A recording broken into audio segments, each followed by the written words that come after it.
데니얼 레비티는 인지심리학자, 신경과학자, 그리고 음악 인식과 신경과학에 대한 연구로 잘 알려진 작가이다. 호모 무지쿠스, 석세스 에이징, 정리하는 네 등의 책은 뉴욕타임스의 베스트셀러였다. 신경과학자가 되기 전에는 스티비 원더와 같은 예술가들과 함께 음악가 및 음반 프로듀서로 일했다. 현재는 캐나다 맥길 대학교의 명예교수이며 음악 처리와 신경 기반 의사결정에 관한 연구를 하고 있다. 데니얼 레비티는 이렇게 말했다. 우리 뇌는 이미 작동 방식이 설정돼 있다. 머릿속이 정리되면 크게 애쓰지 않아도 좋은 의사결정을 할 수 있다. 만족하기는 자신이 중요하게 여기지 않는 일에 시간을 낭비하지 않기 위한 전략이다. 우리는 매일 수십 가지나 되는 결정을 내린다. 그중 대부분은 별 의미가 없거나 중요하지 않은 것들이다. 우리의 뇌는 하루의 특정 개수만큼의 판단만 내릴 수 있게 구성되어 있어서 그 한계에 도달하면 중요도에 상관없이 더 이상 판단을 내릴 수 없는 것으로 보인다. 누구에게든 주의력은 가장 중요한 정신적 자원이다. 인생의 자질구레한 일들은 남들에게 맡기고 지금 당장 눈앞에서 벌어지고 있는 일에만 집중하도록 주의 필터를 좁힐 수 있다면 어떨까? 주의 필터의 가장 중요한 원칙 두 가지는 바로 변화와 중요도이다. 주의력은 그 용량에 한계가 있는 자원이다. 주의를 전환하는 데는 큰 비용이 따른다. 우리의 뇌는 주의를 옮길 때마다 신경생물학적 전환에 따르는 비용이 들어간다. 일단 어떤 일을 시작하면 우리의 뇌는 그 일에 전념할 때 최고의 기능을 발휘한다. 시간이나 정보가 불충분하기 때문에 합리적인 판단을 할 수 없는 상황에서 사용하는 어림짐작의 기술을 휴리스틱이라고 부른다. 우리 뇌는 무언가 새로운 것을 알아내고 그것을 질서 잡힌 구조 안으로 체계적으로 분류해 놓을 때 기분 좋게 도파민이 뿜어져 나오도록 진화되었다. 우리는 세상에 구조를 부여하도록 만들어졌다. 능동적 분류는 다음 네 가지로 나눌 수 있다. 1. 당장 처리해야 할 일. 2. 중요하지만 나중에 처리해도 되는 일. 3. 중요하지 않고 나중에 처리해도 되지만 그래도 가지고 있어야 할 것. 4. 버릴 것. 능동적 분류는 정신이 산만해지지 않도록 자신을 보호하는 강력한 방법으로 효율성을 높여준다. 우리가 일을 깜빡하거나 물건을 잃어버리지 않게 해주는 가장 중요한 원칙은 정리의 부담을 뇌가 아닌 외부 세계로 넘기는 것이다. 수많은 뉴런 네트워크가 흥분 상태일 때는 정신없이 바쁜 사무실에서 수많은 전화기들이 동시에 울리는 상황과 비슷하다. 현재 벌어지는 다른 신경 활동에 비해 한 신경 네트워크의 활성화가 더 활발하게 이루어지면 그것은 우리의 주의 집중 과정으로 침투해 들어온다. 기억은 허구다. 사실인 것처럼 맹세하지만 기억은 왜곡에 대단히 취약하다. 기억은 그냥 재생이 아니라 고쳐쓰기인 셈이다. 기억의 용이성은 사건에 독특한 정도의 정비례한다. 무언가가 우리를 믿기 어려울 정도로 두렵거나 행복하거나 슬프거나 화가 나게 만든다면 우리는 그것을 기억할 가능성이 높다. 엘리노 로시는 범주화하는 행위가 인지적 경제성을 위한 행위임을 증명했다.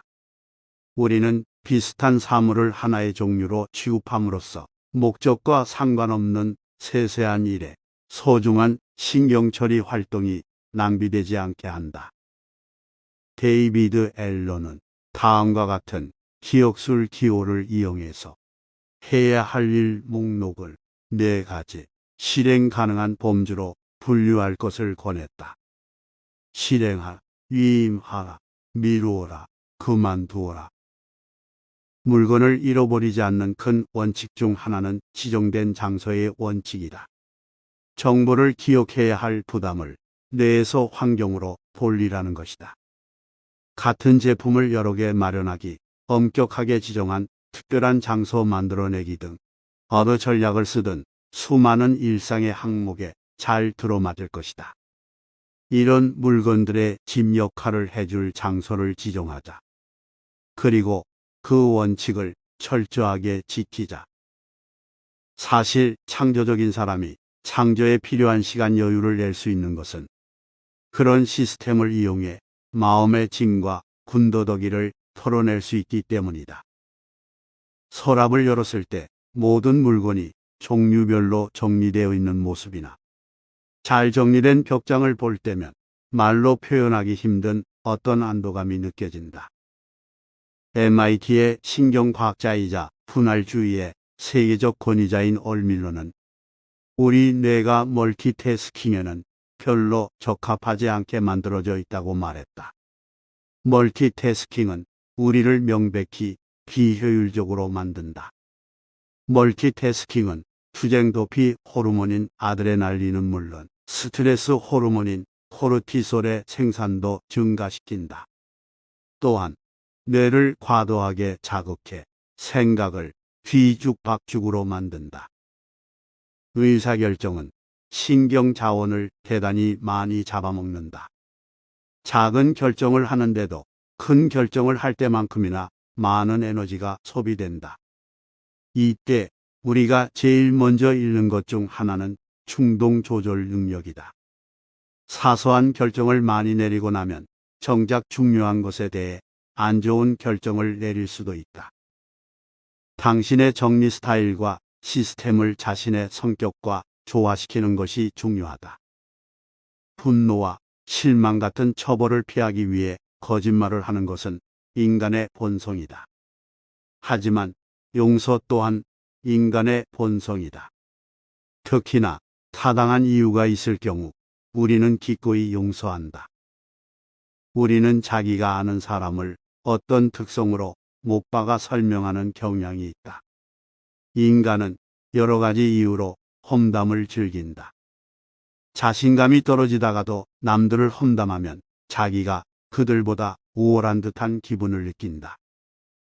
내 집단, 외 집단 편향에 의해 우리는 어떤 집단이 되었든 자기 집단에 소속된 사람들은 하나의 개인으로 생각하는 반면 외 집단에 속한 사람들은 차별화가 덜 된 하나의 덩어리로 보는 경향이 있다.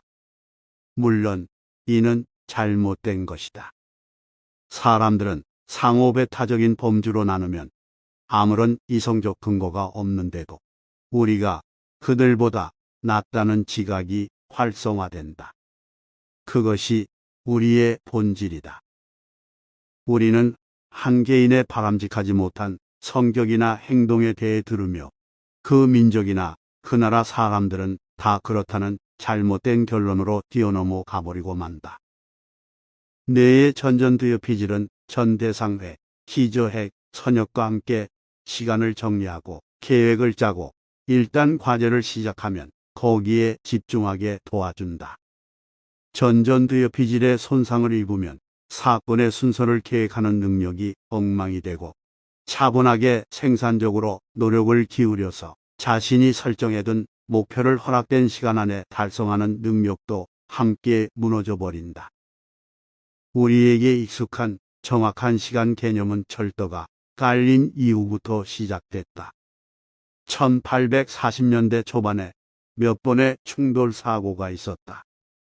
그 전까지만 해도 시간을 재는 것은 도시마다 각자 알아서 할 그 동네의 문제라 생각했다. 대부분의 뇌 에너지는 시냅스 전송에 사용된다. 즉, 뉴런과 뉴런을 서로 잇는 데 사용된다. 이것의 결과로 생각과 아이디어를 서로 연결하게 된다. 이 모든 것이 의미하는 바는 시간 관리를 잘하려면 뇌의 효율을 극대화하는 방식으로 우리의 시간을 정리해야 한다는 의미다. 한 가지에 집중하면 에너지가 덜 들어간다.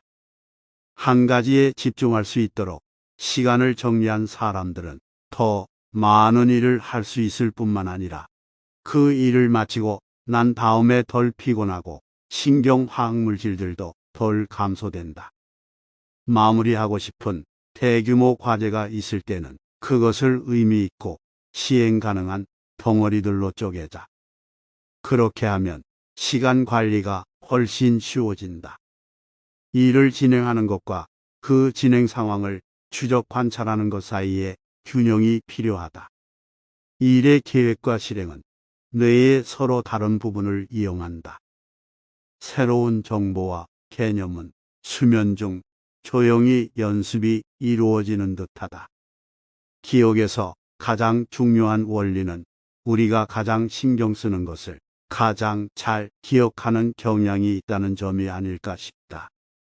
기억 응고는 대부분 서파수면인 놀렘수면의 처음 2시간, 그리고 아침에 마지막 90분간의 렘수면 동안에 일어난다.